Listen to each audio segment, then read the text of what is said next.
The Seventh Tower by Garth Nix. Book 1, The Fall. Chapter 21.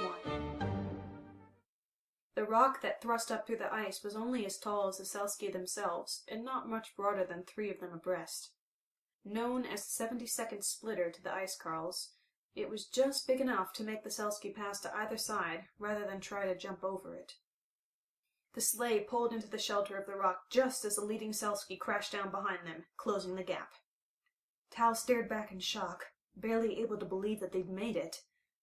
Ice chips from the Selski's landing showered over him and into his open mouth.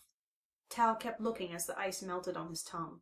Huge bodies leaped and crashed, but somehow missed one another.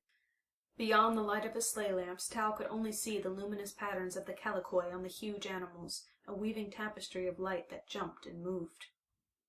The creatures did not make any noise themselves, or, if they did, it was lost in the crash and roar of so many thousands of them rising and falling upon the ice. "What do we do now?" Tal asked finally. He had to shout close to Milla's ear. "Climb the splitter and look out for another gap!" Milla shouted back. She jumped down from the sleigh and started to check the Reska's legs and their 3-toed hooves, looking for strains or damage. Tal sat down in the sleigh, pulled his hood as tight as it would go, and with his fingers on the outside, pushed the fur into his ears. Not that it helped much. The noise of the Selski's strange leaping movement vibrated through the sleigh and every bone in his body. After 10 minutes of trying to rest, Tal realized that fur stuffed into his ears didn't work. So, he did what any of the Chosen would do in such a situation. He looked down at his shadow guard and said, Shadow guard, shield me from sound." The shadow guard, which was pale in the lantern light, merely twitched its copy of Tal's head in a slight sideways motion. Tal thought it hadn't heard him because of the Selski noise, so he repeated his instruction more loudly. Still, nothing happened. He was just about to shout at it when Milla jumped back into the sleigh. Seeing Tal crouched down looking at his shadow guard, she growled and reached for her knife. "No shadow magic!" she shouted. "You were told!" The shadow guard didn't move. It might as well have been a natural shadow. Tal straightened up and pulled out the bits of hood that were stuck in his ears. He didn't say anything, but Milla slowly relaxed, letting her hand drift away from her knife. "There is a gap coming," she shouted. "We must be ready." Tal couldn't hear every word, but he heard gap and got the gist of it. He turned to face forward and gripped the rail of the sleigh.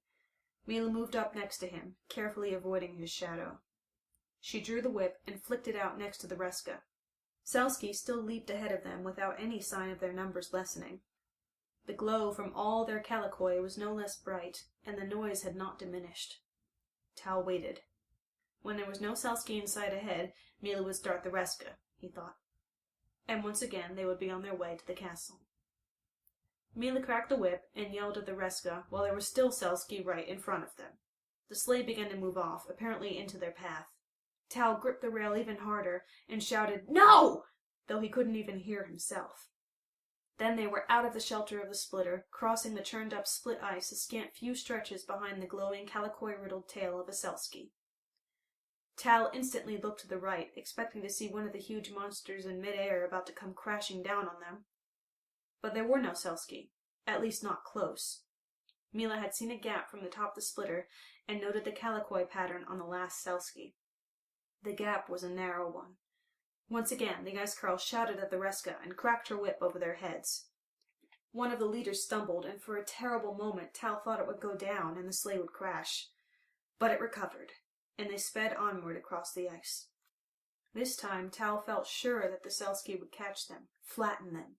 The sleigh would be smashed into the ice, and him with it. He drew his sunstone, though it was too small to offer much hope. A blast of light might make one Selski turn aside, but there would be hundreds, maybe even thousands, behind that one. The sleigh hit more broken ice and rocked to one side. Tal had to let his sunstone go in order to grab the rail with both hands and avoid being thrown out. Milla shouted something and grabbed him, her grip on his arm so strong that it was like needles of ice. The sleigh tipped again, one runner in the air. Milla threw herself the other way, Tal going with her.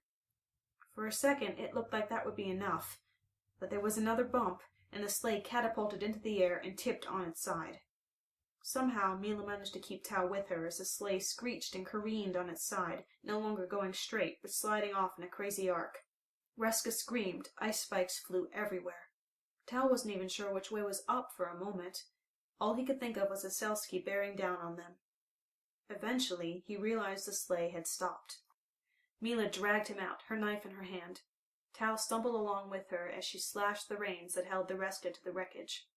As soon as the traces were cut, the antlered animals bounded away. They knew the danger of the Selski, too. "Run!" Milla screamed, shocking Tal into action. He'd been dazed without realizing it. Now he came back to life. Milla was snatching the one unbroken lantern and a pack from the ruined sleigh. The Selski were so close, the ice shivering at their approach. He started to run, but in the wrong direction. Milla pushed him toward the onrushing wave of Selski. Tal resisted till he realized that Milla was leading the way not just toward the Selski, but to a point where their line ended. The other side of the living sea. It was so close, but so were the Selski. Milla was already ahead, not looking back. Tal sucked in cold air, feeling it burn to the bottom of his lungs, but he needed it to keep his legs going. He ran as hard as he ever had in his life. Ahead of him, Milla stumbled and went sprawling on the ice. Without even thinking, Tal slowed and swooped down to pick her up. She was much heavier than he expected, but somehow they got up together, and now they ran, clutching onto each other for balance, arms windmilling to correct their slips and slides. They could see the outermost Selski clearly now, the one they had to pass to safety. The calicoy had grown on it in a pattern that made it seem to have many eyes, glowing red and yellow and orange, all seemingly focused on the two tiny figures that dashed in front of the Leviathan. The Selski hit the ice, and the force of its impact sent shallow cracks racing in all directions. They shot under Tal's and Milla's feet, so their run became a crazy dance to avoid tripping over a crack, which would be certain death. The Leviathan's mighty flippers pressed down on the ice again, and its great bulk began to lift. Just as it shot up and forward, Tal and Milla used all their remaining strength in a last desperate sprint that took them right in front of the straining beast. They saw its small, dark eye focus on them with surprise, and its great mouth that was always open, latticed with tiny teeth for straining sleepinesh and moths. Higher and higher it raised above them, filling the whole sky. Both of them screamed, and then they tripped and fell, sliding on backs and bellies across the ice. The Selski leaped again, and its tail came crashing down. Tal saw it coming, and closed his eyes. Milla saw it too, but she kept her eyes open. Icecarls believed in facing death.